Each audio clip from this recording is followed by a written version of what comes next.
Okay, what I'm going to be doing now is walking you guys through the Applebee's dining experience. You should have already gotten started on this, but this is for in case you are confused.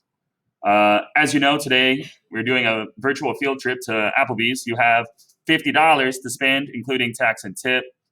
You're trying to get as close to $50 without going over, but y'all should already know that. It says you must include an appetizer, entree, dessert, and beverage. That's where you list these things right here. Now, I'm not going to waste my time going to this site right here. Y'all should have already had this. You should at least have this stuff right here done, okay? Picking out the stuff that you wanted. I don't know, your chips and salsa. I'm going to say that's $1.99. Guys, I'm making up prices. That's for time's sake, but I need you to actually go to the website and put all the stuff there, okay?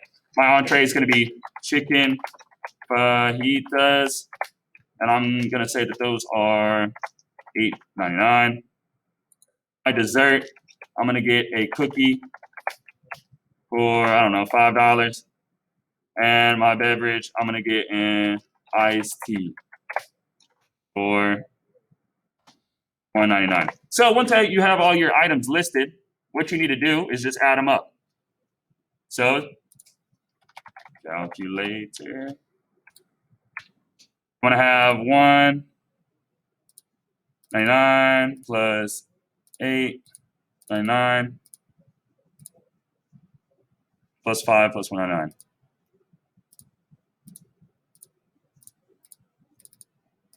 My total is going to come out to $17.97.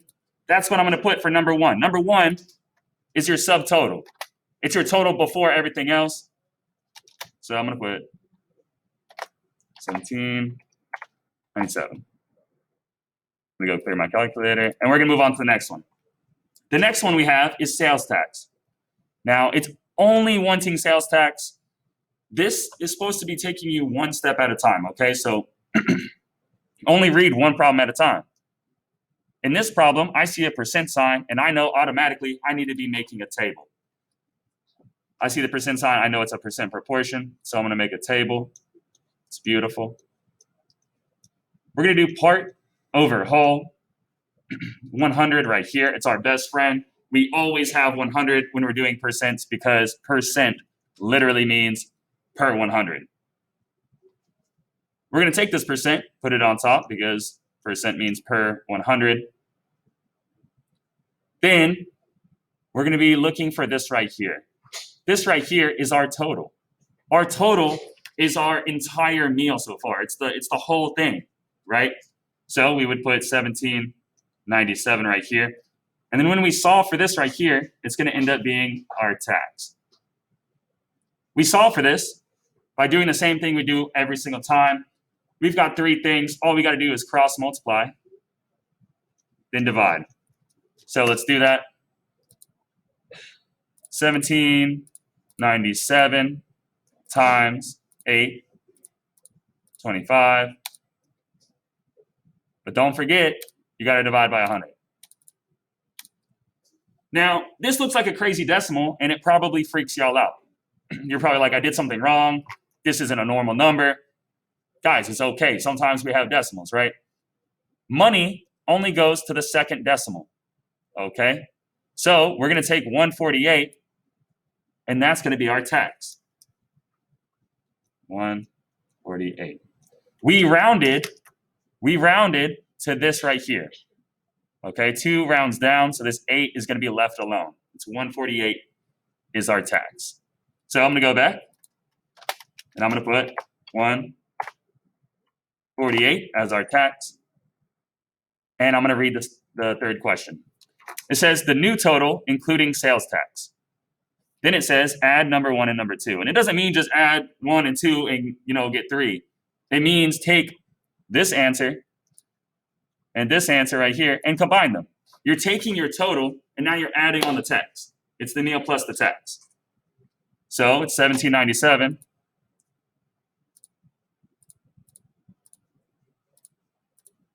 plus my tax of 148, and I get $19.45.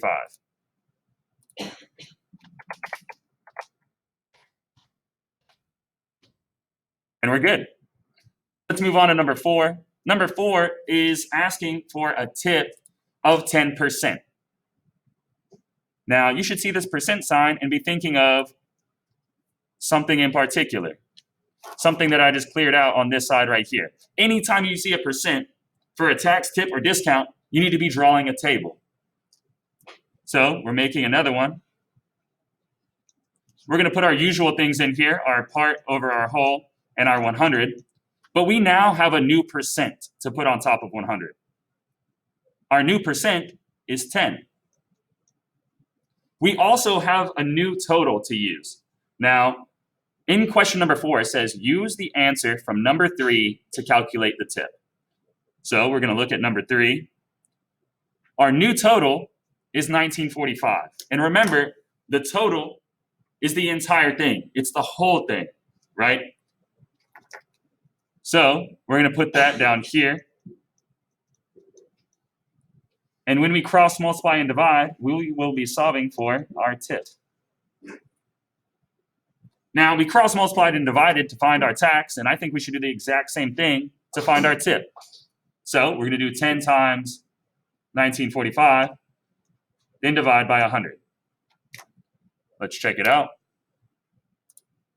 1945 times 10 divided by 100. Again, we have too many decimals, but in this case, we only have one extra decimal. Does 5 round up or down? If you were thinking up, then you're absolutely correct. So this is going to round up, changing this to a 5. We're not rounding this whole thing to $2. That's too much rounding. We're only rounding to the penny spot, to the hundreds. So this 5 bumps this up to a 5. So we have 195 as our tip.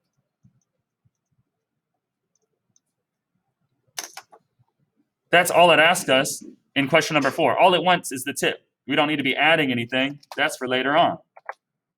So we have 195 for our tip, and we're good to move on to number 5. Number 5 wants the new total, including the tip, and it's giving us a hint of adding number 3 and number 4. So look at the total for number 3 and look at the tip for number 4. You're going to be adding these two things together. So earlier, we added on the tax. Now we have to add on the tip. We have to pay for all of these things. We're just adding them on one at a time. So we are now adding on 195 to 1945. So our total was 1945, and we're adding on our tip of 195, and we get 21.4, which is the same thing as 2140. And that's it for number 5. Question number 6 is asking us about the money remaining.